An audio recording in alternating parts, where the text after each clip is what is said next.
በስመ አብ ወወልድ ወመንፈስ ቅዱስ አሃዱ አምላክ አሜን። ልዩ ሶስትነት ያለው ልዩ አንድነትም ያለው ቅዱስ እግዚአብሔር ስሙ የተመሰገነ ይሁን።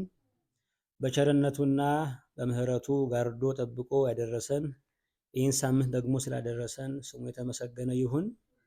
እንደምን ቆያችሁ? እንደምን ሰነበታችሁ? አሜን። ቸርነቱ የማይርቅ ርኅራኄው ከኛ ጋር ለዘላለም የኖረ በምህረቱ የጋረደን ቸሩ ቅዱስ እግዚአብሔር ስሙ የተመሰገነ ይሁን። እንደ ሞተ ውሻ ብንቆጠርም እንደ ጉድፍ ብንጣልም ሙታን ሳለንም የወደደን ይቅር ያለን የአባቶቻችን አምላክ ልዑለ ባሕሪ ቅዱስ እግዚአብሔር ስለባረከን ስሙ ይመስገን። ጌታዬ ሆይ እናመሰግንሃለን። ከኛ ስለማትለይ ስለማትተወን ደግሞ ጌታ ሆይ ክብር ምስጋና ለስምህ ይሁን። ቅዱስ አባት ሆይ ጉስቁልናን ወስደ ክብርህን ያለበስከን፣ ሞታችን ተቀብለ ሕይወትን የሰጠህን ጌታ ሆይ እርቃናችን ደግሞ ሸፍነህ በእርቃንነት ደግሞ ያከበርከን ቅዱስ አባት ሆይ እናመሰግንሃለን። ይቅር ስላልከን በደግም ደግሞ ስላነጻህን የከበረ መንግስትን ደግሞ ስለሰጠህን እናመሰግንሃለን። አባት ሆይ በዚህ ባለቀ ዘመን በተፈጸመ ዘመን ደግሞ ምጽአትን ደግሞ እንድንናፍቅ አሜን ጌታ ሆይ ተሮና ብለን አንተን መናፈቅ እንዲሆንልን መንግስትን እንድንናፍቅ ጌታ ሆይ ልባችንን በቃል አጥምቀው። ቅዱስ ሕያው እግዚአብሔር ሆይ እናመሰግንሃለን። ጌታ ሆይ ቤትህን በበረከት በጸጋ አትመው። የሚያገለግሉን አብዛልን። ሰባኪዎችን ስለ ቤት የሚጨነቁትን ስለ ቃል የሚቆረቆሩትን እንድታበዛልን ጌታ ሆይ እንማጸናሃለን። ቅዱስ አባት ሆይ በቸርነትና በመግቦት ደግሞ በጸጋ እንድታትመን የሚሰሙ ባሪያዎችን እኔም ባሪያን ደግሞ ይቅር እንድትለን አቤቱ እንማጸናሃለን። ቅዱስ አባት ሆይ ለሀገራችን ሰላም አድርግ፣ ለዓለም ሁሉ ደግሞ ምሕረትን አዝንብለት። እግዚአብሔር አብ ፍቅር ቸርነቱ ከኛ ጋር ይሁን። የወልድ ፍቅርና መግቦቱ ለዘላለም ከኛ ጋር ይሁን። መንፈስ ቅዱስ በመካከላችን ተገኝቶ ጉባኤያችን ይባርክልን ለዘላለሙ አሜን። እንደምን ቆያችሁ? እንደምን ሰነበታችሁ? አሜን። እግዚአብሔር ስሙ የተመሰገነ ይሁን። የማይጠገብ የማይሰለች አምላካችን ዛሬም ከኛ ጋር ስለሆነ ክብር ምስጋና ለስሙ ይሁን። ወተዘከረ አርዳይሁ ከመጽሑፍ ውእቱ ዘይብል ቅናተ ቤትከ በልዐኒ። የቤት ቅናት በላኝ በሚል ርዕስ እንማማራለን። የዮሐንስ ወንጌል ምዕራፍ 2 ቁጥር 17 ያለውን ቃል መነሻ አድርገን እንማማራለን። እግዚአብሔር መንፈስ ቅዱስ እኛም በእናንተ መካከል ተገኝቶ ያስተምረን። የዮሐንስ ወንጌል ምዕራፍ 2 ከቁጥር 12 ጀምሮ ያለውን ቅዱሱን የእግዚአብሔር ቃል በመንፈስ ሆነን እናነባለን። ከዚህ በኋላ ከእናቱና ከወንድሞቹ ከደቀ መዛሙርቱ ጋር ወደ ቅፍርናሆም ወረደ። በዚያም ጥቂት ቀን ኖሩ። የአይሁድ ፋሲካም ቀርቦ ነበርና ኢየሱስም ወደ ኢየሩሳሌም ወጣ። በመቅደስም በሬዎችንና በጎችን እርግቦችንም የሚሸጡትን ገንዘብ ለዋጮችንም ተቀምጠው አገኘ። የገመድ ጅራፍ አበጅቶ ሁሉን በጎችን በሬዎችንም ከመቅደስ አወጣቸው። የለዋጮችንም ገንዘብ አፈሰሰ፣ ገበታዎቻቸውንም ገለበጠ። እርግብ ሻጮችንም ይህን ከዚህ ውሰዱ፣ የአባቴን ቤት የንግድ ቤት አታድርጉት አላቸው። ደቀ መዛሙርትም የቤት ቅናት ይበላኛል ተብሎ እንደተጻፈ አሰቡ። ምሕረቱ ከኛ ጋር ይሁን። በዘመናችን ያልተነቀነቀ አይነት የክብር መንገድ የለም። ዘመኑን ስናየው ክብር እየተራቆተ ነውር እየለበሰ ያለበት ዘመን ነው። ዘመናችንን ስናየው ክብር ከቤት እየወጣ ነውር በዙፋን እየነገሰ ያለበት ዘመን ነው። ለሺህ ዘመናት ያከበርናቸውን ለሺህ ዘመናት የሰራናቸውን የክብር ግድግዳና ምሰሶ በጣም በጥቂት ዘመን ነው የምናፈርሳቸው። ቤተክርስቲያን እንደ ሀገርም ለሺህ ዘመናት የሰራነውን የሰው ልጅ የህልውና ባህሪ የክብር ማዕረግ በጣም በጥቂት ዓመታት ነው እየፈረሱ ያየን ነው። የሰው ልጅ ክብርን መስማት፣ የሰው ልጅ የተቀበለውን ክብር አጥብቆ መያዝ አክብሮ መያዝ አልተቻለውም። እያንዳንዳችን ሰዎች በልባችን ባካሄዳችን ሁሉ ክብርን እየጣልን ነው የምንጓዘው። ዛሬ ክብርን አክብሮ የሚሰማ ሰው እየጠፋ ነው። ዛሬ ክብርን አክብሮ በስፍራው የሚያስቀምጥ ሰው እያጣን ያለ ነው። በእያንዳንዱ ነገር ክብር እየተዋረደ ያለበት ጊዜ ነው ያለ ነው። ስለዚህ እንደ ክርስቲያን፣ እንደ አማኝ፣ እንደ እግዚአብሔር ሰውነት የሰው ክብር ሊያስጨንቀን ይገባል። የቤቱ ክብር ሊያስጨንቀን ይገባል። የሰው ልጅ የመኖር አቅሙ ኃይሉ ክብሩ ነው። ሰው ክብሩ ከተነካ መኖር አይችልም። የአንድ ነገር የመኖር ጉልበቱ ክብሩ ሲጠበቅ ብቻ ነው። ክብር ያጣ ነገር የመኖር ድፍረት የለውም። ክብር ያጣ ነገር ተስፋ የማድረግም ህሊና አቅም የለውም። ክብር አቅም ነው። ክብር ጉልበት ነው። የእግዚአብሔር ቤትም ሊከበር የሚገባው የህይወታችን አምድና ምሰሶ ነው። ቤቱን መናቅ ባለቤቱን መናቅ ነው። ስለዚህ የእግዚአብሔር ክብር በቤቱ ይገለጻል። ዛሬ የምንማማረው የቤት ቅናት በላኝ በሚል ርዕስ ነው። እግዚአብሔር የሚወደው ቅናት አለ። እግዚአብሔር የሚጠላው ቅናት አለ። እግዚአብሔር የሚገስጸው ቅናቶች አሉት። እስኪ በጥቂቱ እንያቸው። እግዚአብሔር የሚጠላቸው ቅናቶች የመጀመሪያው ሰይጣናዊ ቅናት ነው። የሰይጣን ቅናት። ሰይጣን በጣም ትጉ ነው። ሰይጣን አያንቀላፋም። ሰይጣን በጣም መንፈስ ነው፣ ትጉ ነው፣ አያንቀላፋም። ነገር ግን ሰይጣን የሚተጋው እንደሱ ባዶ ሰዎችን ለመሰብሰብ ነው። የሰይጣን ትጋት ምንድነው ሲባል የወደቁ ሰዎችን በስቶ ማየት ነው። ሰይጣን የማይደክም ፍጥረት ነው። ነገር ግን እየተጋ ያለው የሰውን ልጅ ክብር ለማሳነስ ነው። ሰይጣን እኛ ቆስለን እሱ ቁስሉ አይታከምም። ሰይጣን እኛ ርስት አጠን እሱ ርስት አይወርስም። ሰይጣን እኛ ወጠን የሚገባበት ቤት የለም። ነገር ግን አብሮ መራቆት ይወዳል። ክብር ስለሌለው ስለተራቆተ እግዚአብሔርን ማየት ስለማይችል የዘላለም ትጋቱ እንደሱ ያሉ ሰዎችን መፍጠር ነው። እኛ ወጠን የሚወርሰው ስፍራ የለም። እኛ ተራቁተን የሚለብሰው የብርሃን ልብስ የለም።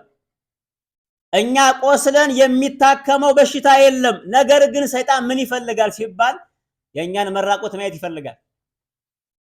እነሱ ባይገቡበትም፣ እነሱ ባይለብሱትም፣ እነሱ ባይወርሱትም ሰዎች ሲራቆቱ ማየት በጣም ደስ የሚላቸው ሰዎች አሉ። ይሄ ሰይጣናዊ ቅናት ተብሎ ይጠራል።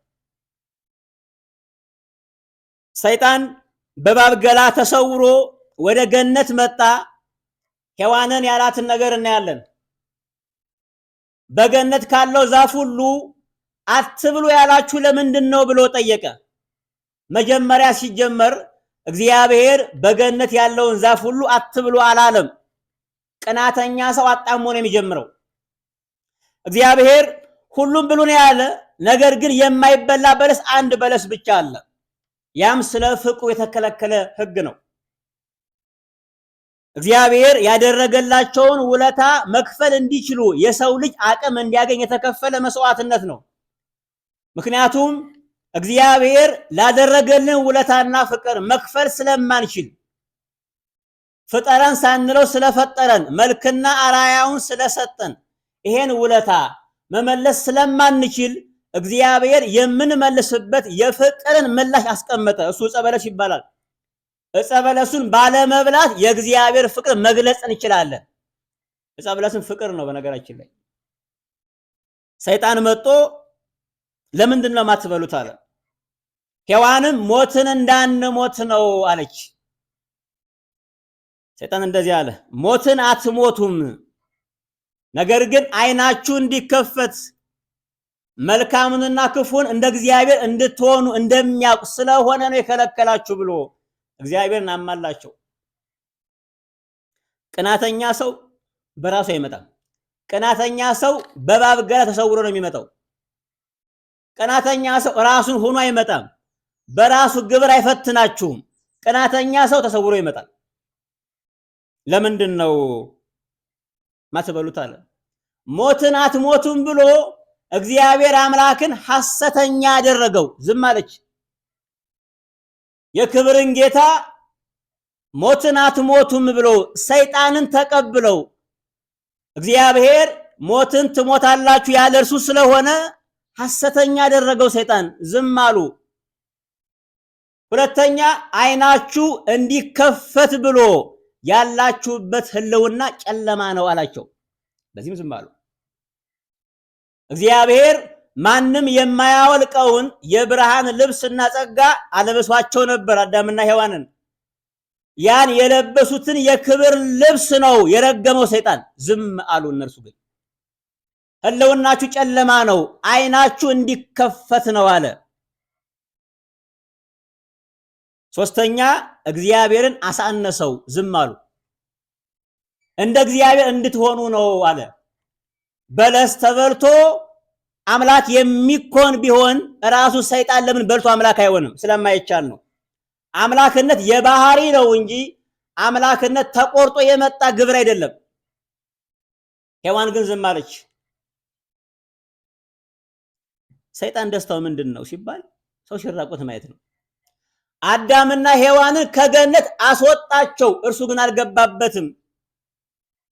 አዳምና ሔዋንን የጸጋ ልብሳቸውን አራቆተ፣ እሱ ግን የለበሰው የጸጋ ልብስ የለም። ታዲያ ደስታው ምንድን ነው?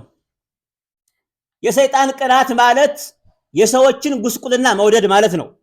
እኛ ባንለብሰውም ሰዎች ይራቆቱ፣ እኛ ባናገኘውም ሰዎች ይጡ ማለት ነው። የሰይጣን ቅናት ማለት እርሱ ነው። እኛ ባንይዘው፣ እኛ ባንከብርበትም ሰዎች ሲከብሩ ማየት ደስ ሊለን ይገባል። እኛ ባናገኘው ሰዎች ያገኙ ብለን መጸለይ አለብን። ምክንያቱም ሰው ሁሉ ሲያገኝ ነው መልካም።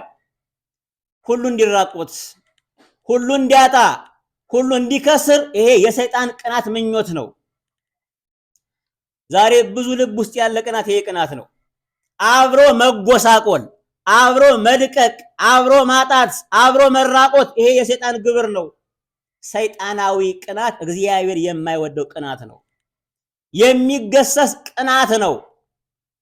እግዚአብሔር ያስበን። ሁለተኛው ቅናት ደግሞ የቃየል ቅናት ነው። የማን ቅናት?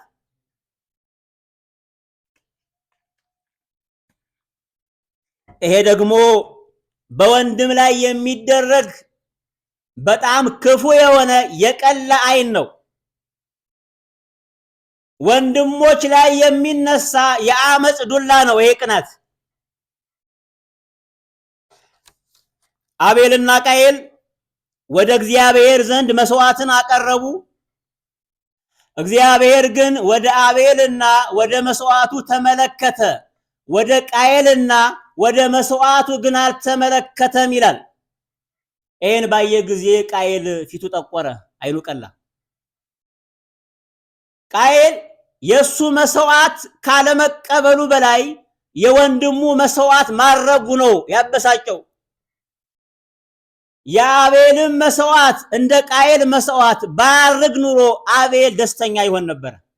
አቤል አይቆጭም ነበረ። አቤል ቃየል ፊቱ አይጠቁርም የነበረ።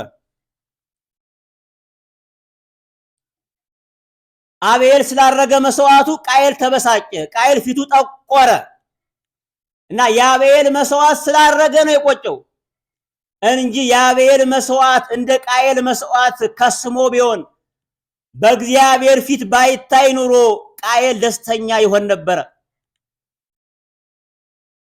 ስለዚህ ቃየል ተበሳጨ፣ ፊቱ ጠቆረ። ለምን? የወንድም የመስዋዕት አረገ ብሎ ቀና። ዛሬ ቀናታችን እኮ ይሄ ነው። የኛ እንኳን ባይሰምር፣ እኛ እንኳን ባይሳካል ወንድሞች ለምን ነው የሚሳካላቸው የሚል ቃየላዊ ቅንዓት ነው። እኛም ከከሰርነ ወንድሞችም ይክሰሩ፣ እኛ ካጣነው ሁሉም ይጣው፣ እኛ ከተወሰደብን ሁሎችም ይወሰድባቸው የሚል ቃየላዊ ቅንዓት ነው። ቃየል የሚፈልገው አብሮ መራቆት ነው። ቃየል የሚፈልገው አብሮ አለመታየት ነው። አቤል ለምን ታየ? ለምን ከበረ? ለምን ስራው ከበረ? ለምን ተወደደ? አቤል ለምን ከፍ ከፍ አለ ብሎ ቃየል ቀና በወንድሙ ላይ። ዛሬ ለአንድ መንግስት እያገለገልን ለአንድ ቤት እየሰራን በቅናት ነው የምንወጋጋው። ለምን ተወደዱ? ለምን ተሰሙ? ለምን ታዩ? ለምን እግዚአብሔር መስዋዕታቸውን ተቀበለላቸው? ይሄ ነው ቅናቱ። ዛሬ ማረፍ ነበረብን። እግዚአብሔር በሚወዳቸው ሰዎች ማረፍ ነበረብን። እግዚአብሔር በተመለከታቸው ሰዎች መጽናናት ነበረብን። ግን መቅበዝበዣ ያደረግነው። ለምንድን ነው ያረፉት? ለምን ተወደዱ ብለን እኛ ማረፍ አጣን። ቅናት አያሳርፍም። ቅናት የሚያቅበዘብዝ ነው። ቃየልም አቤልን ወሰደውና በድንጋይ ወግሮ ገደለው። የገዛ ወንድሙን፣ አንድያ ወንድሙን። ሌላ እኮ ወንድም የለውም። ሌላ ሰውም አልነበረም እኮ። በጣም 5 ሰው እንኳን አይበልጡም የነበሩት በዛ ዘመን። ዓለም ሁሉ የነርሱ ነበረ። ቃየል ግን ዓለም ጠበበው። ቅናት ዓለምን ያጠባል። የገዛ ወንድሙን የዋሁን አቤል ቀጥቅጦ ገደለው። ለምን ታየህ? ለምን ከበርክ? ለምን ተሰማህ? ለምን መስዋዕት አረገ? አቤት ቅናት! የቃየል ቅናት ዛሬ በጣም በዝቶ ነው ያለ። እግዚአብሔር ያስበን። ሶስተኛ ቅናት የሳራ ቅናት ነው። የሳራ ቅናት ለዘመድ ያደላ ቅናት ነው። የሳራ ቅናት ለወገን የተጎበደደ የሰገደ ቅናት ነው። ራሷ ፈልጋ ራሷ አምልላ ተማልላ ያመጣችውን የአጋርን ልጅ ይስማኤልን ከይስሐቅ ጋር ሲጫወት ተመለከተችው። ራሷ ያመጣችው እኮ ጣጣ ነው እኮ። ሲጫወት አየችና ለአብርሃም ሂዳ የዚህችን የባሪያ ልጅን አባረረው፣ ከልጄ ከይስሐቅ ጋር አብሮ ሊወርስ አይገባውም አለች። ቤቱ የአብርሃም ቤት ለሁሉም ይበቃል። የአብርሃም ቤት እንኳን ለይስማኤልና ለይስሐቅ አይደለም ለሁሉም የሚበቃ ቤት ነው። ቅንዓት ግን ቤትን ያጠባል። ቅንዓት ግን ዘርን ይከፍላል። ሳራ ልጄ አይወርስም ከልጄ ጋር አይወርስም አለች። ለወገኗ አደላች፣ ለልጇ አደላች። ያንም ልጅ ግን የሷ ጣጣ ነው፣ የሷ መፍትሄ የነበረ ልጅ ነው። እሷን ያመጣችው እውነት ነው። ሚስጥሩ እውነት ነው። ኢስማኤል ከይስሐቅ ጋር አብሮ ዘርን አይወርስም። የመሲሁ ዘር በይስሐቅ በኩል የሚመጣ ዘር ነው እንጂ የኢስማኤል ዘር አይደለም። እውነት ነው። ነገር ግን ቤቱ ለሁሉ ይበቃል። ሳራ ያየችው ኢስማኤልና ይስሐቅ ሲጫወቱ ነው ያየች። ከጨዋታው አልፋ ተሻግራ ግን እርሷ የሚታያት ርስት ነው የሚታያት። ቅናት ማለት አስቀድሞ ተጉዞ ማድረቅ ነው። ቅናተኛ ሰው በጨዋታ መካከል እንኳን የሚታየው ርስት ነው፣ አትራፊ ነው። ቅናተኛ ሰው ትርፉን ብቻ የሚያሰላ ነው። ለወገን ብቻ መክፈል፣ ለዘር ብቻ ማድላት፣ ይሄ ምናዊ ነው፣ ሳራዊ ቅናት ነው። ዛሬ ያየን ነው ዘረኝነቱን፣ ወገንተኝነቱን በጣም እየተመለከትን ነው። በቤታችን እንኳን ሳይቀር ዛሬ የሚሾመው ሰው በዘር ነው፣ በዘመድ ነው። አገልጋይ ናቸው፣ ላገልግል ባሉ እግዚአብሔርን መስዋዕት ልሰዋ ባሉ ዘመድ ይጠየቃሉ፣ ገንዘብ ይጠየቃሉ። ነውር እኮ ነው። የእግዚአብሔር ቤት የዘመድ ቤት አይደለም። የእግዚአብሔር ቤት የእግዚአብሔር ቤት ብቻ ነው። የአባቴ ቤት ነው የሚለው።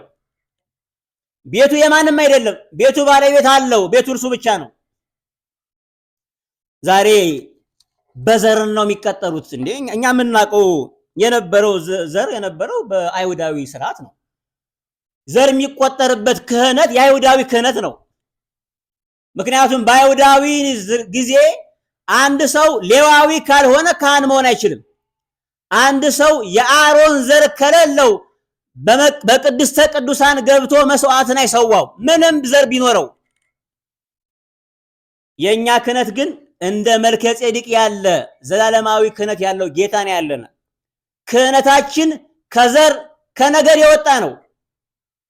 ለዛ ነው መልከ ጼዴቅ ዘሩና ነገዱ አልተጠቀሰም። መንፈስ ቅዱስ ሰውሮታል። ለምን? ክህነት ዘር የለውም። በአዲስ ኪዳን ዘር እየቆጠሩ ዘመድ እያሰሉ የሚቀጥሩ ሰዎች የእግዚአብሔርን ክህነት መሳደብ ነው። ቤቱ የሁሉም ነው። አራተኛ ቅናት፣ የወንድሞች ቅናት። ከኔ ጋር ናችሁ? ያዕቆብ ራሔልን በጣም ስለሚወዳት ያዕቆብ በስተርጅናው ስለወለደው ያዕቆብ እናቱ ስለሞተችበት ከሚወዳት ሴት ስለወለደው ዮሴፍን በጣም ይወደው ነበር አብልጦ። በጣም የተጌጠ ልብስ እንኳን ሰፍቶለታል። በብዙ ህብር ያማረ ልብስ ሰፍቶለት ነበረ። አባቱ በጣም ስለሚወደው ወንድሞቹ ቀኑበትና ጠሉት። ወንድሜ ለምን ተወደደ የሚል ቅናት። በአባቱ ዘንድ በጣም ይወደድ ነበረ ዮሴፍ። ዮሴፍ የዋህ ስለሆነ የወንድሞቹን የጥላቻ መልክ ማንበብ አይችልም። በዳዊት ቤት በእሴይ ቤት ትንሹ የተገፋ ሰው ነበረ። 7 ትላልቅ የሚታዩ መልካቸው ያማረ ሰዎች ነበሩ፣ እረኛ አልነበሩም። ብላቴናው ዳዊት ግን በትንሽነቱ አቅሙ እረኛ ነበረ፣ ከአንበሳ ጋር የሚታገል ሰው ነበረ። በያዕቆብ ቤት ግን ታናሹ ዮሴፍ የተወደደ ሰው ነበረ። አባቱ ትንሹን በጣም ይወደው ነበረ። ወንድሞች በጣም ቀኑበት። ለምን ተወደደ ብለው። ለምን የተለየ ልብስ ለበሰ? ትንሽ ወንድማቸው ነው ግን እሱ ደግሞ አይገባውም መልካቸው። በዚህ ጥላቻቸው ላይ ደግሞ ህልም ይጨምርባቸው። ህልም አየው ይላቸዋል። 11 ነዶ ለኔ ለቆመችው ነዶ ሲሰግድ አየው ይላቸዋል። ልንገዛልን ነው ማለት ነው፣ ልትነክስብን ነው ማለት ነው እያሉ ቂም ይይዙበታል፣ ጥላቻ ይቋጥሩበታል። አይገባውም፣ የዋ ነው። ሌላም ህልም ጨመረላቸው ይባስባቸው ብሎ ፀሐይና ጨረቃ 11 ከዋክብት በሙሉ ሰገዱልኝ አለ። እነሱ በጣም ቅናት ያዛቸው ይላል። አባቱ ግን እንደ እመቤታችን በልቡ ይጠብቀው ነበር ይላል ቃሉ። ለሰው ልጅ ራእይ ሁሉ ሰው አይነገርም። ራእያችን፣ ህልማችን፣ ተስፋችን የምናስበውን የህይወታችን ግብ ለሁሉ ሰው አይነገርም። ቅናተኛ ያፈራል። ህልም የሚነገር ለፈች ነው። ራእይ የሚነገር ለሚወደን ሰው ብቻ ነው። ለሁሉ አይነገርም። ዮሴፍ አልገባው። ያየውን ራእይና ህልም ሁሉ እየደ ይተነፍሳል። ቅናተኛ ያተርፋል። እና አባቱ ወደ እርሻ ላከው፣ ወሬ አምጣልኝ ብሎ እያቸው ወንድሞችን ብሎ ከሩቅ ሲመጣ አይተውት ያን ህልመኛ ሰው መጥቷል ብለው ተማከሩ። ሊገሉት ተማከሩ ይላል። ትንሽ ወንድማቸውን አይ ቅናት ገዳይ ያደርጋል። ዮሴፍ ሲመጣ ያን የተጌጠ ልብስ አውልቀው ገፈፉትና ወደ ገደል ጣሉት። ወደ ገደል ጥለው ምግብ አቅርበው መብላት ጀመሩ። ብዙዎቻችን የምንበላው እንጀራ የግፍ እንጀራ ነው። ብዙዎቻችን የምንጎርሰው እንጀራ ብዙዎችን ገደል የከተተ እንጀራ ነው። የብዙዎቻችን እንጀራ ያራቆተ እንጀራ ነው፣ የታወቀ ነው። ዛሬ በዓለም ላይ በሀገራችን የሚበላው እንጀራ የሰው ደም ያለበት ነው። ሰውን ገደል ጥለው ነው የሚበሉት። በቅንነት የሚበላ እንጀራ እየጠፋን ያለው። ገደል ጥለው መብላት ጀመሩ ወንድማቸውን። በዚያ መንገድ እስማኤላውያን መጡ። ወንድማቸውን አውጥተው ለእስማኤላውያን ሸጡት፣ ባሪያ አደረጉት። ቅናት እንደዚህ ነው። የገዛ ወንድማቸውን ትንሹን ወንድም የሚያሳሳውን ባሪያ አድርገው ሸጡት። ያን ልብስ የለበሰውን ልብስ በፍየል ደም ነክረው ክፉ አውሬ በላው ብለን አባታችን ላይ ደግሞ ሐዘን እንጨምራሉ። አባታቸውም አድልቶ ስለሚወደው ዮሴፍን አባታቸውን ሊበቀሉ በፍየል ደም ነክረው ክፉ አውሬ በላው አሉ። ማን ነው ዮሴፍን የበላው? ዮሴፍን የበላው ማን ነው? ወንድሞቹ ናቸው። ሳያውቁት እነሱ ስማቸውን አወጡ። ምን ብለው? ክፉ አውሬ በላው አሉ። ስማቸውን ክፉ አውሬ ብለው ጠሩት። ልክ ናቸው፣ ክፉ አውሬ ናቸው። ወንድም የሚበላ አውሬ ክፉ አውሬ ነው። ወንድምን የሚሸጥ አውሬ ክፉ አውሬ ነው። ያዕቆብ ዘመኑ ሁሉ በእንባ አለቀ፣ በእንባ ጨረሰው። የወንድሞች ቅናት ተሰብስቦ መሸጥ ነው። የወንድሞች ቅናት ህብረታቸው ትንሾችን ለመሸጥና ለማሳነስ ነው። ለምንድን ነው የምናብረው? ለምንድን ነው ህብረት የምንፈጥረው? ሰው ለመሸጥ ነው? ሰው ለማራቆት ነው? ሰው ለመግደል ነው? ይሄ ነው እኮ ዛሬ የምናየው ቅናት። ይሰበሰባሉ፣ በስብስባቸው ላይ እግዚአብሔር አይገኝም። ሰይጣናዊ ቅናት ይሰፍርባቸዋል። የዮሴፍ ወንድሞች ቅናትን ለብሰው ወንድሞችን ይሸጣሉ። ቆርጦ መጣል፣ ለይቶ ማውገዝ፣ ጥሎ ማድረቅ ነው ስራችን። የወንድሞች ቅናት። አምስተኛ ቅናት እኔ ጋር ናችሁ? አምስተኛ ቅናት የስምዖንና የሌዊ ቅናት። የማንና የማን? ስምዖንና ሌዊ የያዕቆብ ልጆች ናቸው። ከነሱ መካከል አንዲት መልከ መልካም ዲና የምትባል እህት አላቸው። ይችን እህታቸውን አንድ የሴክ የሚባል ሰው ወደዳትና አስነወራት። እንደ አመንዝራ አቆሸሻት፣ አመንዝራ አደረጋት። እርሱ አሕዛብ ነው፣ ቆላፋ ነው። ይህን ሰምተው ተበሳጩ። ያዕቆብ ተበሳጨ፣ ልጆቹም በጣም ተበሳጩ፣ ፊታቸው ጠቆረ። ስምዖንና ሌዊ ነበሩ በዛ ውስጥ። ይህ ሰውዬ ሴኬም በጣም ስለወደዳት ዲናን አጋቡኝ ብሎ ሽማግሌ ላከ አባቱን። ይህን ነገር ሰሙ ያዕቆብ ወንድሞች፣ ተበሳጭተዋል፣ ቅናት ገብቷቸዋል። ስለዚህ ሌዊና ስምዖን አንድ መፍትሄ ያመጡ። እኛ ሕዝብ ነን፣ እናንተ አሕዛብ ናችሁ፣ ልንጋባ አይገባም በሕጉ መሰረት። ስለዚህ አለ እህታችን ከፈለክ የሀገሩ ሕዝብ ሁሉ ይገዘር ብለው ነገሩት። ሰውየውም በፍቅሯ ስለሰከረ የከተማዋን ወንድ ሁሉ አስገረዘው። ለአንድ ሰው ብሎ ለንጉሱ ልጅ ፍቅር ተብሎ የከተማው ሰው ሁሉ ተገዘረ።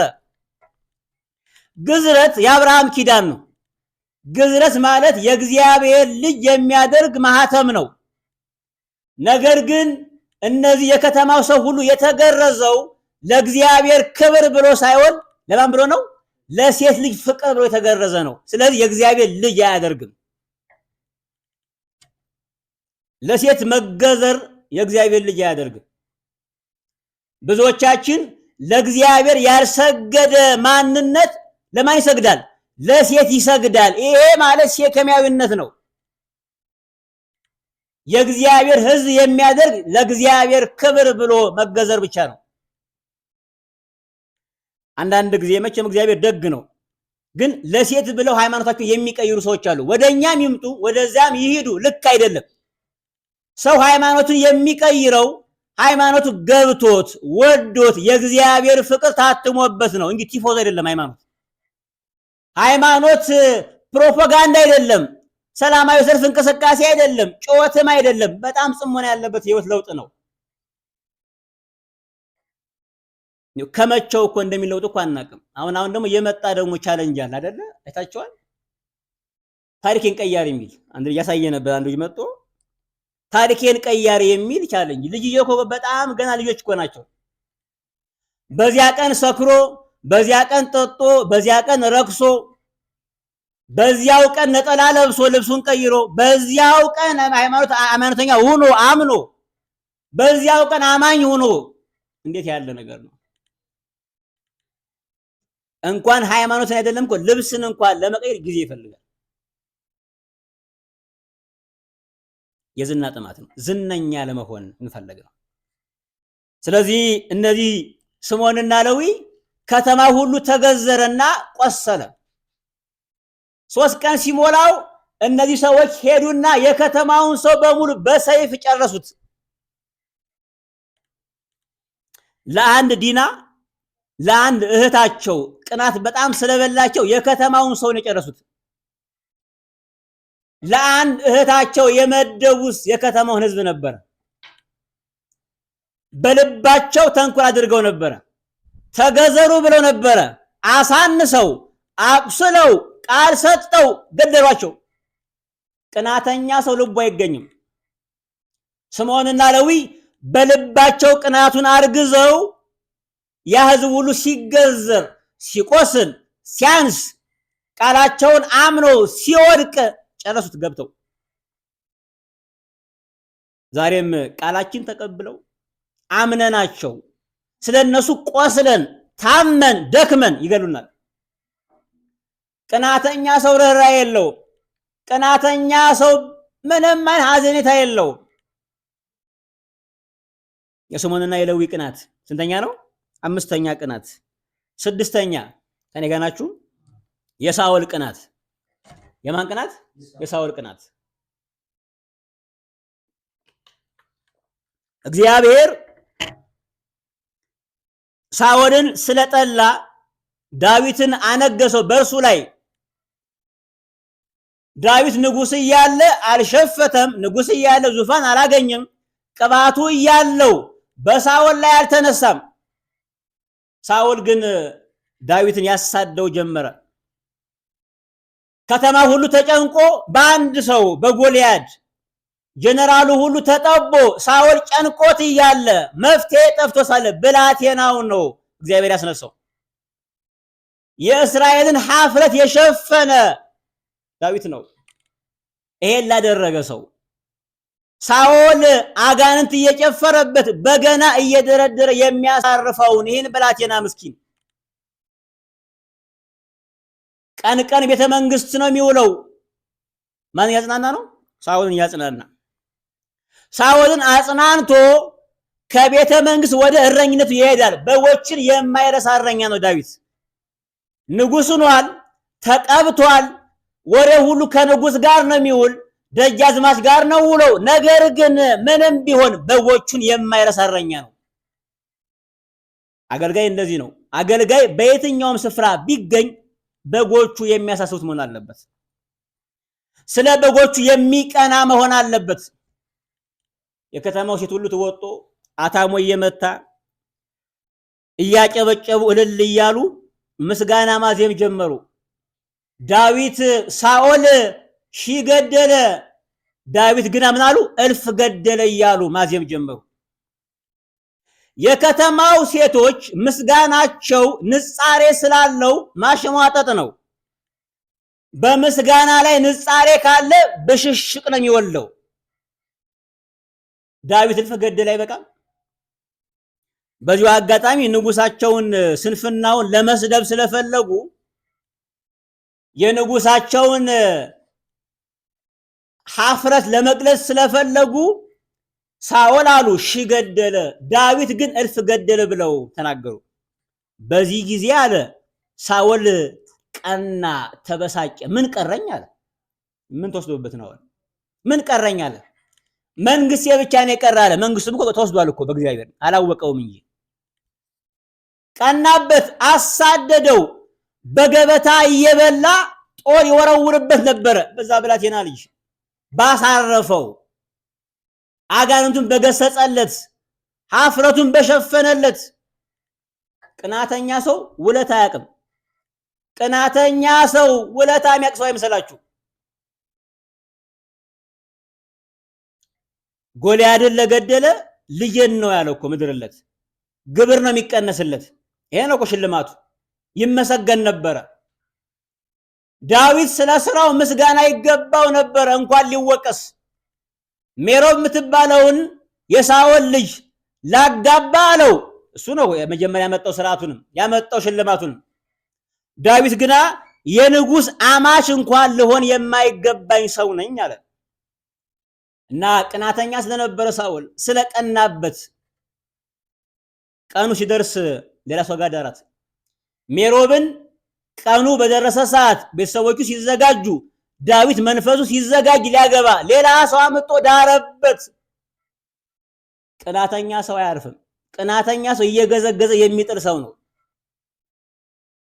በውበታችሁ፣ በመልካችሁ፣ በእውቀታችሁ ብቻ አይደለም ሰው በምስጋናችሁም ይቀናል። የሳኦል ቅናት ለምን ተመሰገኑ ነው?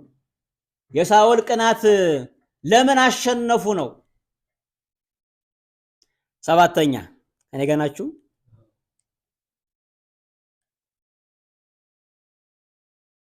የፈሪሳውያን ቅናት። የማን ቅናት ነው? የፈሪሳውያን ቅናት። ፈሪሳውያን በሃይማኖት ስም የሚቀኑ ግሩፖች ናቸው። ሃይማኖትን ትራስ አድርገው ሃይማኖትን ሽፋን አድርገው በሰዎች ላይ የቅናትን ዝናብ የሚያዘንቡ በጣም ክፉ አውራዎች ናቸው። በዘመኑ እንደምናየው ነው። ራሳቸውን የሃይማኖት ምሰሶ የሚያደርጉ ራሳቸውን የሃይማኖቱ ቋሚ የሚያደርጉ ራሳቸውን የሃይማኖቱ ጉልላት የሚያደርጉ እኛ ብቻ አዋቂ እኛ ብቻ ለቤቱ ተቆርቋሪ ነን የሚሉ የፈሪሳውያን ቅናት ያለባቸው ሰዎች ናቸው። ሕጉን አክርረው ጠምጥመው ሰውን ለማደናቀፍ ሰውን ለመጣል የሚያደርጉ የፈሪሳውያን ቅናት ነው። የእግዚአብሔር ሕግ ፍጻሜው ፍቅር ነው እንጂ ጥላቻ አይደለም። ፈሪሳውያን ሃይማኖት ራሳቸው ነው። ዛሬ የምናየው ነው። በቤታችን የምናየው ጉድፍ ነው። ለሃይማኖት የሚቆረቆሩ ተብለው የተመደቡ ሰዎች አሉ። ለሃይማኖቱ ግድ የሚላቸው ሰዎች ተብለው የተመደቡ ሰዎች አሉ። እንዴ ቅናትን ማን ነው ስድብ ያደረገው? ቅናትን ማን ነው? መቆርቆርን ማን ነው ስድብ ያደረገው? እግዚአብሔር የሚቀናለት ሰው አይፈልግም። እግዚአብሔር የሚፈልገው የሚያቀናለት ሰው ነው። የሚቀና ሰው በየትኛውም ስፍራ አለ። የሚቀና ሰይጣንም ይቀናል፣ አሕዛብም ይቀናሉ። እግዚአብሔር የሚፈልገው በጎቹን የሚያቀናለት ነው። በጎቹን የሚፈልግ ሰው ነው የሚፈልገው። እግዚአብሔር ያንተን ቅናት አይፈልግም።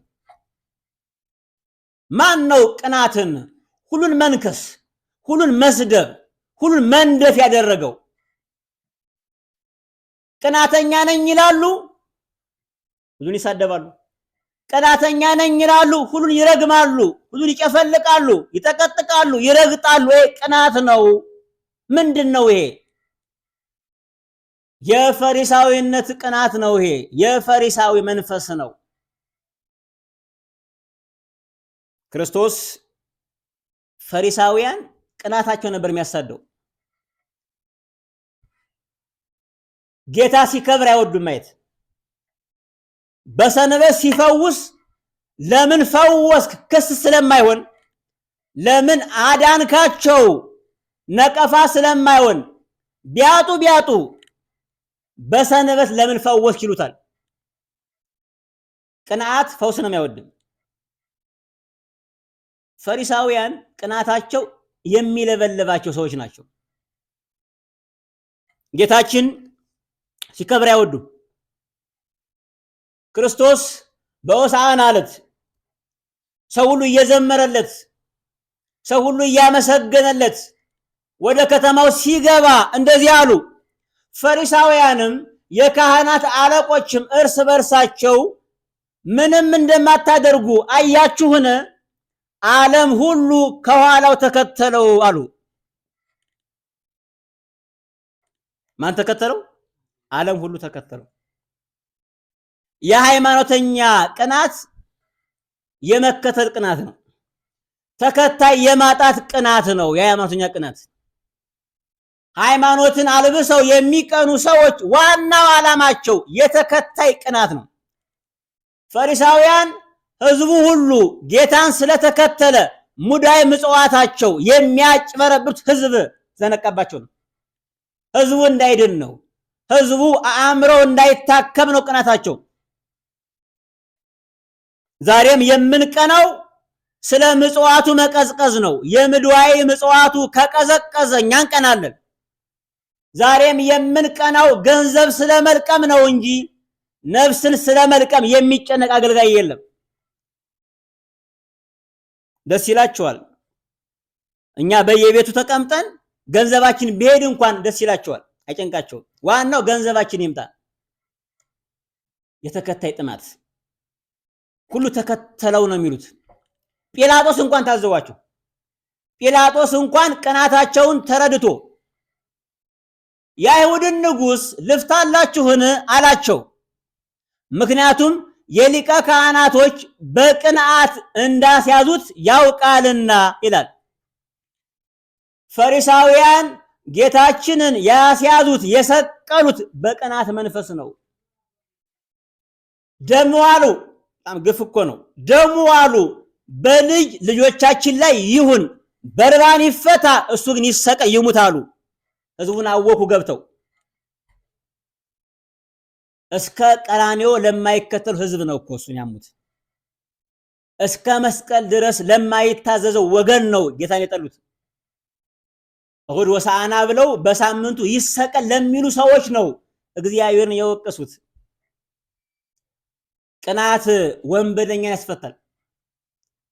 ቅናት ያለበት ሰው የአገሪቱን ዘቅዛቂ ወንበዴ እንኳን ቢሆን አንተ ታርደ አንተ ጠፍተ እሱ ይፈታ ይላሉ። ችግር የለባቸውም። ቅናታቸው አንተን ብቻ ላለማየት መሃል ላይ የገባ ነው። ጌታን ማየት አልፈለጉም። ቅናት በጣም መጥፎ ነው። የፈሪሳውያን ቅናት ስንተኛ ነው? 7ኛ ቅናት። 8ኛ ቅናት የይሁዳ ቅናት። የማን ቅናት? የይሁዳ ቅናት። ማርያም መቅደላዊት በእግዚአብሔር ታሪክ ለመታሰብ ቀሪ ዘመኗን መልካም ሰው ለመሆን አስባ ዘመኗን ሁሉ የሰራችውን እርኩሰቷን በአንዲት ብልቃት ሽቶ ለውጣ ሁሉን ሽጣ እግዚአብሔርን ለመከተል የመጣች ሴት ናት። ለማንባት ፈልጋለች፣ ለማልቀስ ፈልጋለች። በምን ላልቀስ ስትል በሽቶ ማልቀስ ፈልጋለች። ሽቶ ገዝታ መጣች። ስትመጣ በጌታችን እግር ስር ላይ ፈሪሳውያን በባህላቸው እንግዳ ሲመጣ እግር ያጥባሉ። ጌታን ግን እግሩን አላጠቡትም ራሱ። ምክንያቱም ሲያመጡት ቀንተው ነው። ሲያመጡት እግዚአብሔር ለመተቸት ነው የመጡት ፈሪሳውያን። አመላቸው እንደዛ ስለሆነ ፈሪሳውያን በየትኛውም ድግስ ዋና ዓላማቸው ቅናታቸው መፈጸም ነው። አይገርማችሁም?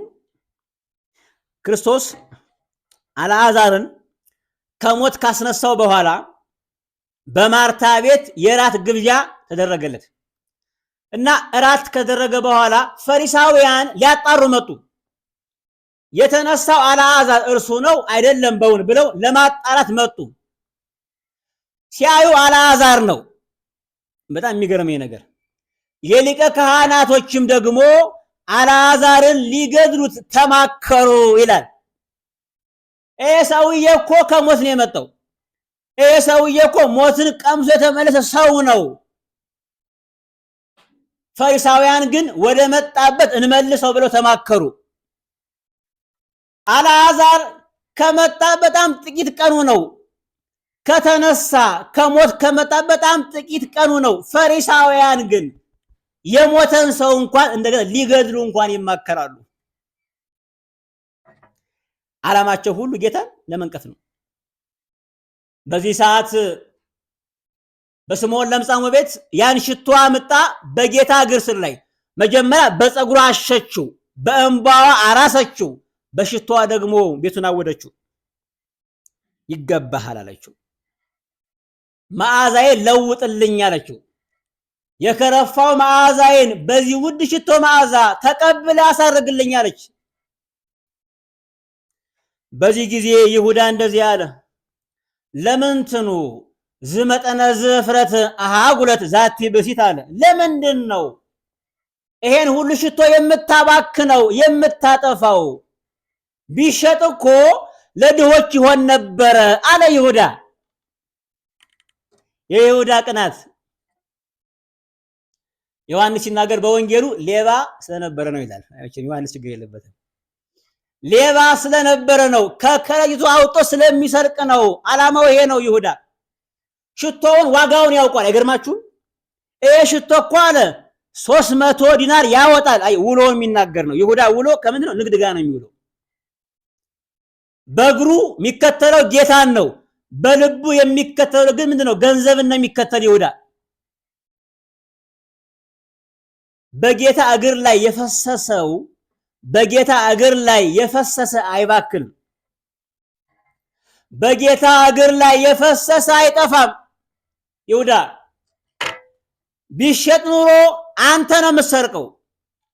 ቢሸጥ ኑሮ ገንዘቡ ነው የሚባክነው። በጌታ እግር ላይ የፈሰሰ ግን በማይጠፋ መዝገብ ላይ ይሞላል፣ ይገባል። እግዚአብሔር የቀዝቃዛ ውሃን ዋጋ እንኳን የሚያስብ ሰው ነው፣ የሚያስብ አምላክ ነው። ይሁዳ የንስሐዋን እንባ ሳይሆን ይሁዳ የልቧን መሰበር ሳይሆን የፈሰሰው ነገር ነው ያስጨነቀው። የፈሰሰው ነገር ነው ያስቀናው። ለድሃ ስም የሚበራ ቅናት ነው ዛሬ የምናየው ነው። በድሃ ስም እየገቡ በጣም ብዙ የሚበዘብዙ ሰዎች አሉ። የይሁዳ ቅናት ነው በድሃ ስም መበዝበዝ። ድሃን እንደ ስጦ እያሰጡ መዝረፍ። ድሃ ምስኪን ነው፣ ድሃ ሰው ነው፣ ድሃ ይከበራል። ሰውን የምንረዳ ከሆነ አክብረን ነው የምንረዳው። ሰውን የምንሰጠው ከሆነ ሳናራቁት ነው፣ አውጥተን በአደባባይ እያስለፈለፍን እያስነባን ነውር ነው። ቢሸጥ ኑሮ ለድሃ ይሆን ነበር አለ ይሁዳ። ለራሱ ፈልጎ ነበር። የይሁዳ ቅናት ለጌታ የሚፈሰው ነገር የሚያስጨንቃቸው፣ ገንዘባቸውን የሚያሻትቱ በየትኛውም ነገር የይሁዳ ቅናት ነው። እግዚአብሔር ያግዘን። ስንተኛ ቅናት? 9ኛ ቅናት፣ የጠፋው ልጅ ወንድም ቅናት። ይሄ ቅናት ደግሞ የሚገርም እኮ ነው። በሰዎች መመለስ የሚቀና ቅናት ነው። ይሄ ልጅ ሳይመስለው ሳያስተውል ከአባቱ ድርሻ ተቀብሎ ጠፋ። የወሰደውን ገንዘብ አጠፋ፣ ባከነ፣ ጨረሰ፣ ከአሳማ ጋር በላ። የአሳማን ምግብ ሊበላ ተመኘ። በዚያ መንፈስ ውስጥ ግን የአባቱን ቤት አሰበ። በአባቴ ቤት እኮ ብዙ የሚተርፍ ነገር አለ አለ። ለምን ነው መራብ አለ። መጣ። ሲመጣ አባቱ ቂሙን ረስቶ፣ አባት ነውና ያጠፋውን ረስቶ ቀለበት ሰጠው፣ ጫማ ለበሰው፣ ልብስን ሰጠው። ልጅ ልባል አይገባኝም ይለዋል። ንስሐ ነው። አባቱ ግን ይቅር ስላለው ወደ ቤቱ አስገብቶ የሰባ ፍሪዳ አረደ። መሰንቆ መጣ፣ ተዘመረ፣ ተዘፈነ፣ እልልታ ሆነ። የጠፋው ሰው ተገኝቷልና በዚህ ጊዜ የጠፋው ልጅ ወንድም ግና መጣ ከእርሻው። ሲመጣ ቤቱ ላይ ድምቀት አለ፣ ቤቱ ዘፈን አለው፣ ቤቱ ላይ እልልታ አለ። የምን እልልታ ነው የምሰማው? የጠፋ ወንድም ተገኘ አሉት። አባትም በጣም ደስ ተሰኝቶ የሰባ ፍሪዳ አረዳሉ። ይሄን ሲሰማ አልገባም አለ ወደ ቤት። አባትየው ወጦ ግባ አለው። አባት እኮ በቀይ ነው ጭንቀቱ። የጠፋው ሲገኝ እኛ ደግሞ ይጠፋል። የአባት ጭንቀት ይሄ ነው። የጠፋው ይገኛል፣ የተገኘው ደግሞ ይጠፋል። የወጣው ይገባል፣ የገባው ይወጣል። ይሄ ነው የአባት እኮ ጭንቀት። እግዚአብሔር ጭንቀቱ ይሄ ነው። ገባን ስንባል እንወጣለን፣ ወጣን ደግሞ ስንባል እንገባለን። በቃ መወዛወዝ ነው። ያቋረጥንበት ደግሞ እናውቃለን። የሚደንቀው እሱ ነው። የት ላይ እንዳቋረጥ ነው ስለምናቅ ስንገባ ከዛ ነው የምንቀጥለው። ታድሶ ነው ይወጣል፣ መናፍቁ ነው ይወጣል። ሲመለስም ካቋረጠበት ስፍራ ይቀጥላል። እግዚአብሔር እኮ ተቸገረ። ወንድሙ ቀናበት። ይሄ ያለ ይሄ ልጅ ሲጠራ ወንድሜ እኮ ይሄ ልጅ ከጋለሞታ ጋር ገንዘቡን አጠፋ፣ ገንዘቡን አባከነ፣ ለእርሱ ፍሪዳ አደረክለት፣ ለእኔ ግን አለ ለወዳጆቼ ግን አንዲት ጠቦት እንኳን እስከዛሬ አላረድክም አለ። በእውነት ሰዎች የሚመለሱ ከሆነ የጠፋው ይጥፋ። ሰዎች ምንም ያጥፉ፣ ለሰዎችም ምንም ይጥፋ፣ ሰው የሚመለስ ከሆነ ከሱ ያነሰ ነው። ከታረደው ፍሪዳ በላይ የተመለሰው ወንድሙ ሊበልጥበት ይገባል። ሰውን ለማትረፍ ምንም ይጥፋ፣ ምንም ይባክን፣ ሰው ክቡር ነው። ከገንዘቡ በላይ ከፍሪዳው በላይ ሰው መመለስ አለበት። ዛሬ አንጨነቅም። ዛሬ አንድ ሰው ቢጠፋ፣ አንድ ሰው ቢሞት፣ አንድ ሰው ቢታመም አይጨንቀንም። ዛሬ ስለ አንድ ሰው መጥፋት ግድ የሚለው የለም። ተበሳጨ። የጠፋው ልጅ ወንድም ቅናት ሰዎች ሲመለሱ ጥቅሙ እንዳይነካበት የሚቀና አይነት መንፈስ ነው። እግዚአብሔር ያግዛል። ስንተኛ ቅናት ነው ይሄ? 9ኛ አይደለ? ይሄ ቅናት በሙሉ እግዚአብሔር የሚጠላው ቅናቶች ናቸው። እግዚአብሔር ደግሞ የሚገስጸው ደግሞ ቅናት አለ። የሚገስጻቸው ደግሞ ቅናቶች አሉ። የመጀመሪያው ቅናት የጴጥሮስ ቅናት ነው። የማን ቅናት? የጴጥሮስ ቅናት። ጌታን በጣም ስለሚወደው ጌታን በጣም በፍቅሩ ስለተማረከ ጴጥሮስ በጣም ይቸኩላል እና ዕለተ ሐሙስ ላይ ጌታ እንደዚህ አለ፣ ትሰናከላላችሁ፣ እረኛውን እመተዋለሁ፣ የመንጋውን በጎች ይበተናሉ ተብሎ የተጻፈው ዛሬ ይሆናል አላቸው። ዕለተ ሐሙስ ማታ ምሴተ ሐሙስ ላይ ጴጥሮስ ተነሳ። ጌታ ሆይ አለ፣ ሁሉ ቢሰናከል እኔ አልሰናከልም፣ እስከ ሞት ድረስ ለአንተ ታማኝ ነኝ አለ። ጴጥሮስ ሁሉን ሰርዞ ራሱን አቆመ። ይሄ ፍቅር አይደለም፣ ቅናት ነው። ሁሉን የሚሰርዝ ፍቅር አይደለም፣ ቅናት ነው። ጴጥሮስ ሁሉ ቢሰናከል ሁሉ ቢክድ እኔ አልክድህም፣ እኔ አልሰናከልም አለ። እግዚአብሔር አይፈልግም እንደዚህ አይነት ቅናት። እግዚአብሔር ሁሉን ሰርዘን ብንቆም አይፈልግም። እግዚአብሔር ከኛ የሚፈልገው ከሁሉ ጋር እንድንቆም ነው፣ እንድንጸና ነው። ጴጥሮስ ግና ሁሉ ቢክድ ሁሉ ቢሰናከል እኔ ግን አለ እስከ ሞት ድረስ ታማኝ ነኝ አለ። ጌታ ምን አለው? በዚህ ጊዜ ትክደኛለህ አለው። ሁሉን ሰርዞ ስለቆመ ሁሉ ቁሞ ተሰረዘ። ቅናት ይጥላል። ጴጥሮስ የሚገርማችሁ እስከ ሞት ድረስ ታማኝ ነኝ ብሎ ይተኛ ነበር። ከባድ እንቅልፍ መጣባቸው ይላል። ክርስቶስ ነፍሱን እያስጨነቀ 3 ጊዜ ቀሰቀሳቸው። ተኝቶ ነበር። እነሱ እንቅልፋቸውን በወሰዱት ቅናቱን ትተው ከኔ ጋር ትጓላቸው፣ ከኔ ጋር ሆኖ አላቸው። ይተኙ ነበር እነሱ። በዚያ ምሽት ማታ ይሁዳ ጭፍሮችን ይዞ መጣ። ጴጥሮስ በጣም ስለቀና ሰይፉን መዞ የፈሪሳውያንን ቀኝ ያነ ምንድነው ይባል አገልጋያቸውን ማልኮስን ጆሮን ቆረጠው። እግዚአብሔር የምንቆርጥለት ጆሮ አይፈልግም፣ የምንቀጥልለት ጆሮ ይፈልጋል። ቅናታችን በሰው ላይ የሚያስመዝሙን የለበትም። ሰይፍ የሚያነሳ በሰይፍ ይጠፋል አለው ጴጥሮስን።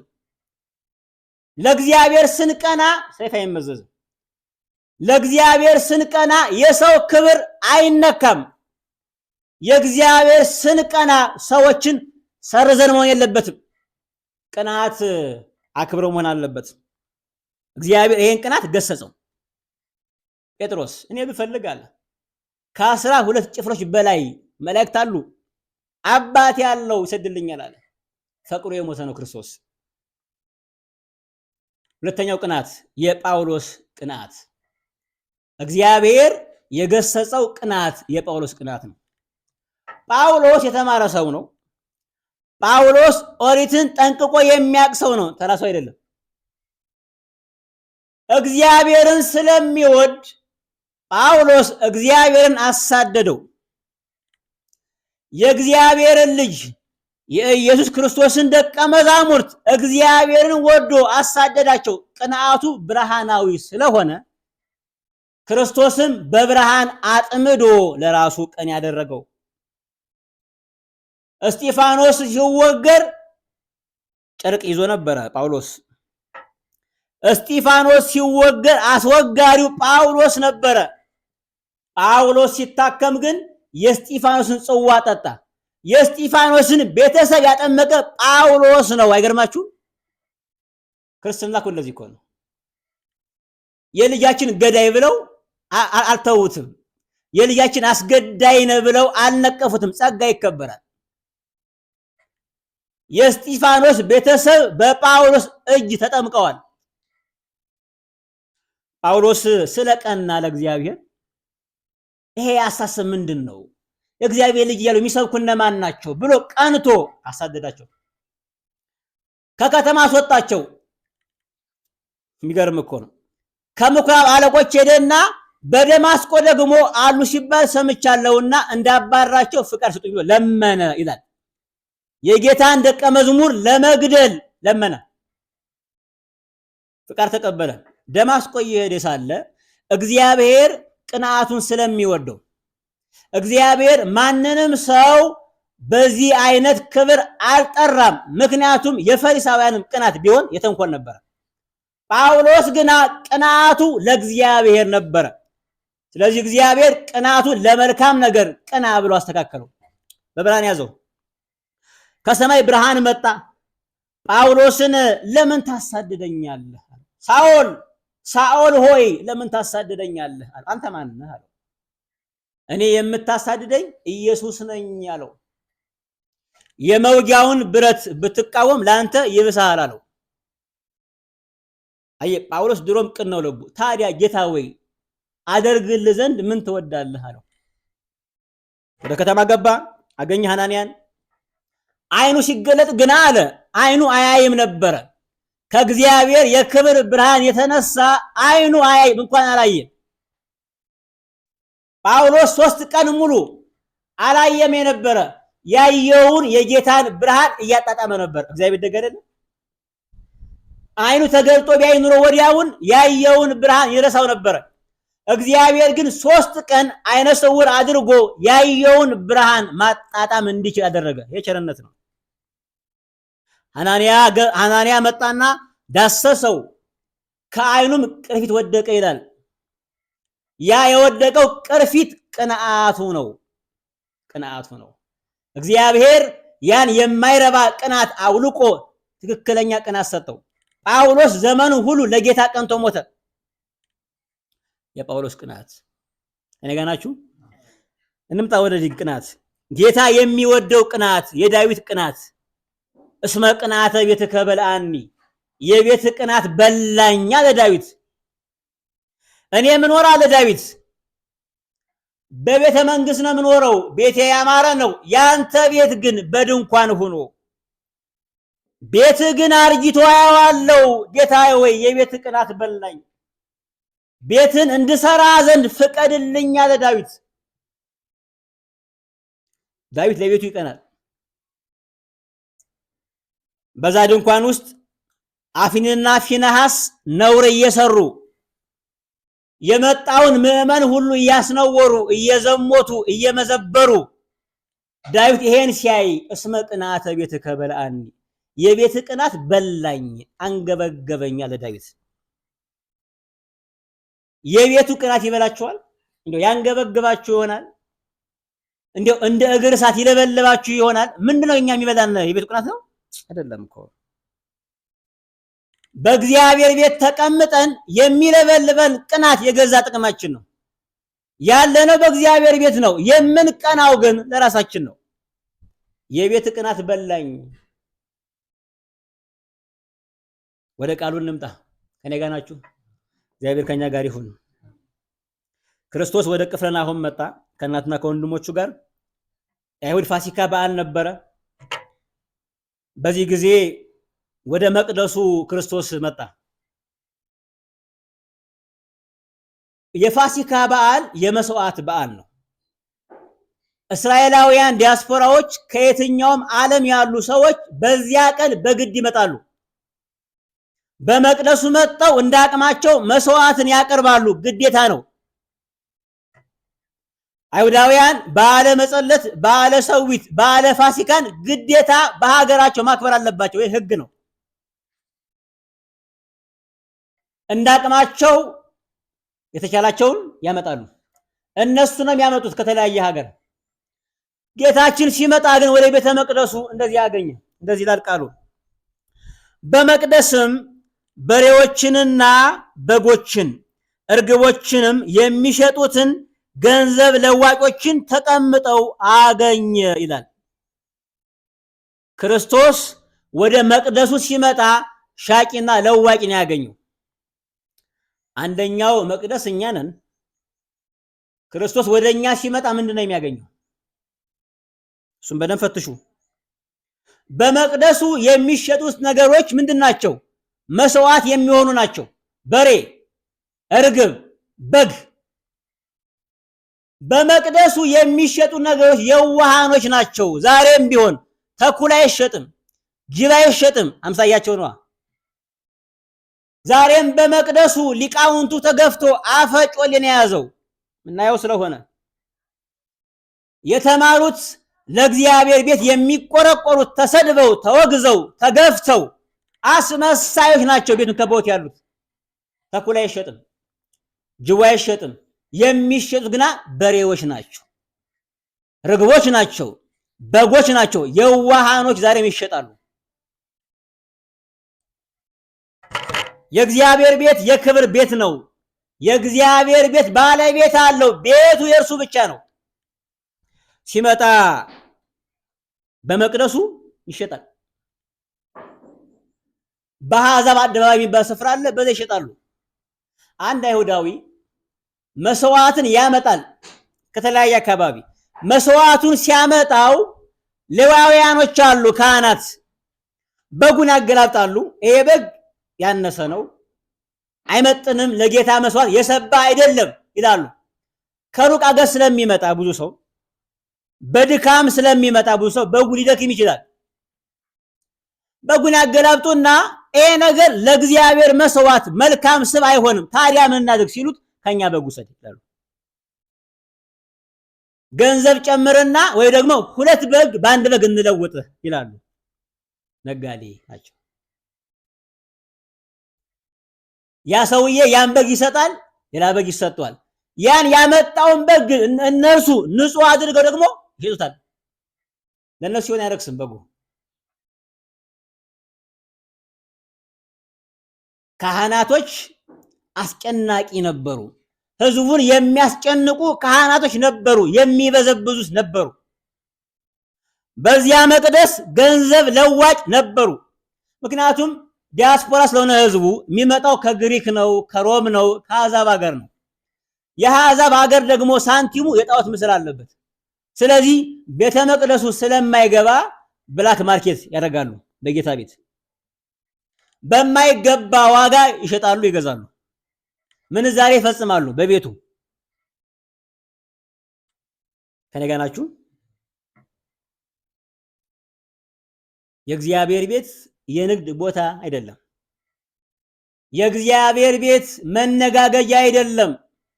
ቤቱ የጸሎት ቤት ነው። ቤቱ የመስዋዕት ቤት ነው። እነርሱ ግን ቤቱን የወንበዴ ዋሻ አደረጉት ይላል ቃሉ። ከኔ ጋር ናችሁ? የወንበዴ ዋሻ አደረጉት ቤቱን።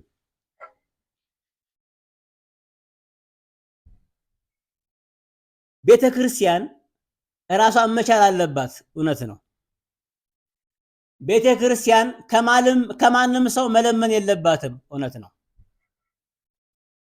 ነገር ግን ቤተ ክርስቲያን ነግዳ ሽጣ ከምታመጣው ገንዘብ ምጽዋቱ የከበረ ነው። ቤተ ክርስቲያን የምትተዳደረው በምዕመናን ምጽዋት ነው። ለምን? የእግዚአብሔር ክብር ነው። ምጽዋት የእግዚአብሔር ክብር ነው። ምጽዋት የምዕመናን ፍቅር መገለጫ ነው። ምጽዋት ማለት የሰው ልጅ ለእግዚአብሔር የሚያበድርበት መባ ነው። ይሄ ሊከለከል አይገባም። ቤተክርስቲያን አገልግሎታ የምትፈጽመው በምዕመናን ምጽዋት ገንዘብ ነው እንጂ ሽጣ ሸቅጣ ባመጣች ገንዘብ አይደለም፣ ነውር ነው። የእግዚአብሔርን ቤት ዛሬ የንግድ ማዕከል ሆኗል፣ መለዋወጫ ሆኗል፣ መሸጫ ሆኗል። ክብር የለውም። የገበያ ቦታ ባህሪያት ምንድን ናቸው? አንደኛ የማይሰማማ ጩኸት። በገበያ ስንሄድ ሻጩም ገዥውም ሁሉም ይጮዋል፣ እንስሳቱም ይጮዋል። ሁሉ ስለሚጮው በገበያ ስፍራ የማይሰማማ ጩኸት አለ። የእግዚአብሔር ቤት ገበያ አይደለም። የእግዚአብሔር ቤት የሚሰማ አምላክ አለ፣ የሚናገር ነፍስ አለ። የእግዚአብሔር ቤት መጫወቻው አይደለም። ዛሬ የምናየው ነው፣ ስልክ ይዞ የሚጮሁት በጣም ነው እኮ። የእግዚአብሔር ቤት ክብር አለው። እንኳን መጫወቻው አይደለም፣ የለበስነው ጫማ ድምጽ የሚያሰማ መሆን የለበትም። ዛሬ በእግዚአብሔር ቤት ስልክ ያወራሉ።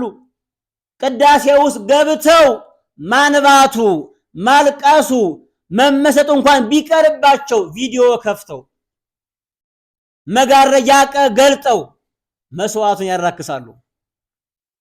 መታየት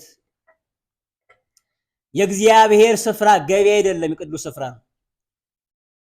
የገበያ ባህሪያት የማይሰማማ ጩኸት። ሁለተኛ የገበያ ባህሪያት መልካም ልብስ ተለብሶ አይኬድበትም። ሰው ገበያ ሲወጣ ልብሱ የክት አይደለም። ወደ ገበያ ሲሄድ የሚለብሰው ልብስ ምናምንቴ ልብስ ነው የሚለብሰው። የእግዚአብሔር ቤት ግን ገበያ አይደለም። የምንለብሰው ልብስም ልባችንም ንጹህ ሊሆን ይገባዋል። ሶስተኛ የገበያ ባህሪያት እኔ ጋር ናችሁ። ግርግር፣ ጭሆት፣ ውካታ ይበዛበታል። የእግዚአብሔር ቤት የጽሞና ቤት ነው። የእግዚአብሔር ቤት የሰላም አለቃ ነው። ቤቱም የሰላም ቤት ነው። ግርግር፣ ጭሆት፣ ክርክር አያስፈልግም። አራተኛ በገበያ ቦታ ላይ በሐሰት መማል የገበያው ምንድነው? ማድመቂያው ነው፣ መገበያያው ነው። እግዚአብሔር ግን በቤቱ በሐሰት አትማሉ የሚል ጽሑፍ ታትሞበታል። ቤቱ ገበያ አይደለም። አራተኛ በገበያ ውስጥ ሰዎች ገንዘብ አምጠው ነው የሚገዙ። ገንዘብ የሌለው በገበያ አይገዛም። ገንዘብ የሌለው አይሸምትም። የእግዚአብሔር ቤት ግን የጸጋ ቤት ነው። በባዶ መጠን የምንሞላበት ቤት ነው። ተራቁተን መጠን የምንለብስበት የጸጋ ማዕድ ቤት ነው።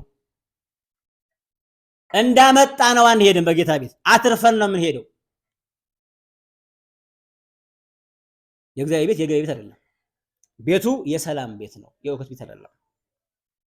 የገመድ ጅራፍ አበጅቶ ሁሉንም በጎችንም በሬዎችንም ከመቅደሱ አወጣቸው። ጌታችን የምን ገመድ ያደረገው? የገመድ ጅራፍ ነው ያበጀው። ያበጀውን ጅራፍ ግን ያሳረፈው ከአመጻቸው ላይ ነው። ጌታችን ጅራፉን መቅደሱ ላይ አላሳረፈውም። ጌታችን ያበጀውን ጅራፍ ሰዎች ሰውነት ላይ አላሳረፈውም። ክርስቶስ ኃጢአተኛን አክብሮ ኃጢአትን የሚዘልፍ አክባሪ አምላክ ነው። ቤተክርስቲያን አይጠላም። ቤቱ አይነቀፍም፣ ነውር ነው። ጅራፍ የምናበጀው ምንቆረቆረው ምን ቀናው ለቤቱ ብለን ነው። ቤቱን የሚሰርዝ ቅናት መጥፎ ነው። አመጽን ነው ምንጠላው እኛ። በቤቱ ያሉትን አመፀኞች ስግብግቦች እንጠላለን፣ ቤቱን ግን እናከብራለን። ቤቱ የማን ነው? የእግዚአብሔር ቤት ነው። አንዳንድ ሰው ካህናት ሲያኮር ቤቱን ነው የሚጠላው። ከዚህ በኋላ ቤተክርስቲያን አልሄድም ይላል። ማን ሊቀርበት ነው? የገመድ ጅራፍ አበጀ። በእውነት የዚህ የጅራፍ በረከት ለኛ የሚድረሰን በጣም ደግ ጅራፍ ነው። በሬዎችን በጎችን ሁሉ አስወጣ። ለምን ሲባል መስዋዕቱ ሁሉ ወጣ። ማን ነው የሚተካው? ራሱ ይተካዋል። ከዚህ በኋላ የአገልግሎት ዘመናችሁ ተፈጽሟል ብሎ መስዋዕቱን ሁሉ አስወጣና ቤዛችን ሆነን እርሱ። ከዚህ በኋላ በግ አያድናችሁም። ከዚህ በኋላ በግ፣ በሬ፣ እርግብ አያሳርፋችሁም። የሚያሳርፈን መስዋዕት ብሩክ መጥቷል አላችሁ፣ አስወጣችሁ። የለዋጮችንም ገንዘብ አፈሰሰ፣ ገበታቸውንም ገለበጠ ይላል። ጌታችን ለገንዘብ ጅራፍ አልሰደደም። ጅራፉን ለማን ነው? ለበሬዎች፣ ለበጎች፣ ለእንስሳት ነው። ክርስቶስ ገንዘቡን አፈሰሰ ነው የሚለው፣ ገበታቸውን ገለበጠ ነው የሚለው። ወንድሞቼ ለገንዘብ ጅራፍ አይነሳም። ገንዘብ በጩኸት አይነቀልም። የገንዘብ ፍቅር በጩኸት አይነቀልም። ገንዘብን የሚነቅለው ማፍሰስ ነው። አፈሰሰው ማለት ለሰው መቸር፣ ደግ መሆን፣ ድሆችን ማሰብ፣ ማፍሰስ ነው ገንዘብን የሚነቅለው። ገበታቸውን ገለበጠ አለ። የገንዘብ ፍቅር ልባችን ላይ ካለ ወርዶ ኪስ ላይ መግባት አለበት። ዛሬ ገንዘብ ያለው ኪስ ላይ እንዳይመስላችሁ፣ ልብ ላይ ያለው። የብዙ ሰዎች የገንዘብ ፍቅራቸው ኪሳቸው ላይ ገንዘብ የለም፣ ልባቸው ላይ ነው ያለው። ገበታቸውን ገለበጠ። ገበታ ልብ ነው። ልብ ላይ ያለውን የገንዘብ ማዕተብ ወደ ኪስ አድርጉት። ገንዘብ ያነሰ ነገር ነው። ገንዘብ ሲፈስ ነው የሚወጣው። ገንዘብ በጅራፍ አይወጣም። እርግብ ሻጮችንም ይሄን ከዚህ ውሰዱ፣ የአባቴን ቤት የንግድ ቤት አታድርጉት አላቸው። የጌታ ቅናት የሚወደድ ቅናት ነው። ጅራፍ አነሳ ለበሬዎች፣ አፈሰሰ፣ ገለበጠ ለገንዘብ። እርግብ ደግሞ እነሱን ውሰዱ አለ። አክብሮ ነው ውሰዱ ያላቸው። እርግብ የሚሸጡ ሰዎች የድሃ መስዋዕት ነው እርግብ። ጌታችን እንኳን በ40 ቀኑ የሰዋው እርግብን ነው። የድሃ መስዋዕት ነው። እርግብ የያዘ ሰው ለትርፍ አልመጣም። ስላልገባቸው የመጡ ሰዎች ናቸው እርግብ ሻጮች። እርግብ አይሸጥም፣ ሰላም አይሸጥም። እነርሱን ውሰዱ አላቸው። ለእርግብ ጅራፍ አላነሳም ጌታ። ለእርግብ አላፈሰሰውም፣ አልገለበጠውም። ውሰዱ፣ አክብራችሁ ውሰዱ። ሰላም ስለሆነ ምልክቱ። ክርስቶስ ጅራፉን አንስቶ ገበያውን ሲያምሰው ከገበያው ጩኸት በላይ ጩኸት ይፈጠራል። ግልጽ ነው። ከነበረው የገበያ ጩኸት በላይ ጌታችን ያነሳው ጅራፍ ጩኸቱን በጣም ከፍ ያደርገዋል። ነገር ግን ጩኸት ተፈርቶ ቤቱ አይተውም። ጩኸቱም ይድመቅ አመጹም ይምጣ፣ ነገር ግን ቤቱ አይተውም። ማንም ይጮህብን፣ ማንም ይደንፋ፣ ማንም ይፎክር፣ የቤቱ ክብር ግድ ይለናል። እንቀናለን ለቤቱ። የሚያመጣው ጩኸት አለ፣ ከፍ ያለ ጩኸት፣ ነገር ግን ለቤቱ እንቀናለን። ክርስቶስ ጩኸቱ አላሳሰበውም፣ ቤቱን ስለሚያስብ። ቤቴን አለ የአባቴን ቤት። ሌላ ቦታ ቤት ይለዋል። ቤቱ የእርሱም የአባቱን ቤት ነው። ጠፍቶ ሳለም በ12 ዓመቱ ለእናቱ ሲናገር በአባቴ ቤት እሆን ዘንድ እንደሚገባኝ አታውቁምን አለ። የአባቱ ቤት ነው፣ የእርሱ የገዛ ቤቱ ነው። ቤቱ ባለቤት አለው። ቤቴን የንግድ ቤት አታድርጉት። ዛሬ ቤተ ክርስቲያን የንግድ ቦታ ሆናለች። ውድድሩ ዛሬ የምናየው ነው። የልብስ ተክኖ ውድድር፣ የጌጥ ውድድር፣ የምንጣፍ ውድድር፣ የመብራት ውድድር፣ ጉልላት ውድድር። አሳፋሪ እኮ ነው። አንዲቷን ቤተ ክርስቲያን ድሃና ሀብታም አድርገዋታል። አንዳንዱ ጠግቦ ምንጣፉ፣ ልብሰ ተክህኖ ተከምሮ፣ ሻማው፣ ምንጣፉ፣ መስዋዕት ማስቀመጫው፣ ለመስዋዕት የሚሆነው መባ ስጦታ በጣም በዝቶባቸዋል። አሃቲ ቤተክርስቲያን ነው የምንለው። ሌላው ደግሞ ድሃው ነው አጦ ልብሰ ተክህኖ አርጊቶ ተቀዶ በዛ ይቀድሳል። እግዚአብሔር ክብር አይደለም። ለእግዚአብሔር ክብር የምንቀና ከሆነ ቤተክርስቲያን አንድ መንፈስ አሃቲ ግብር ነው ያላት። ዛሬ ፉክክሩ ግን እንደ ነጋዴ ነው የምናስበው። ቤተክርስቲያን ከነጋዴ በላይ ልታስብ ይገባታል። ከአንድ ተራ ነጋዴ በላይ ትርፍ ማሰብ አለባት እንጂ እንደ ተራ ነጋዴ ቤተክርስቲያንን ጠምጥሞ በሱቅ መክበብ፣ በንግድ ቦታ መክበብ አይገባም። ቤቱ የንግድ ቦታ አይደለም። ደቀ መዛሙርቱም የቤት ቅናት ይበላኛል ተብሎ እንደተጻፈ አሰቡ። ወተዘከሩ አርዳይሁ ከመጽሑፍ ውእቱ ዘይብል ቅናተ ቤትከ በልዓኒ፣ የቤት ቅናት በላኝ የሚለውን ጽሑፍ አሰቡ። ያ ሁሉ ሲተራመስ በገበያው መካከል ያ ሁሉ ሲሆን ፈሪሳውያን በማን ስልጣን ነው የምታደርገው ይላሉ፣ የሚፎክሩ አሉ። ሐዋርያት ግና ወደ ብሉይ ኪዳን ሄደው የዳዊትን መጽሐፍ ገልጠው ማመሳከር ጀመሩ። ደቀ መዝሙር የመምህሩ ልብ የሚገባው ነው። ደቀ መዝሙር መምህሩ የሚያደርገው የሚረዳ ነው። ጌታ እያደረገ ያለው ነገር የተጻፈ ነው አሉ። እስመ ቅንዓተ ቤትከ በልዐኒ የቤት ቅናት በላኝ ተብሎ ተጽፎ ነበር። ይህን እየፈጸመ ነው ብለው ተናገሩ። እግዚአብሔር ሆይ እናመሰግንሃለን።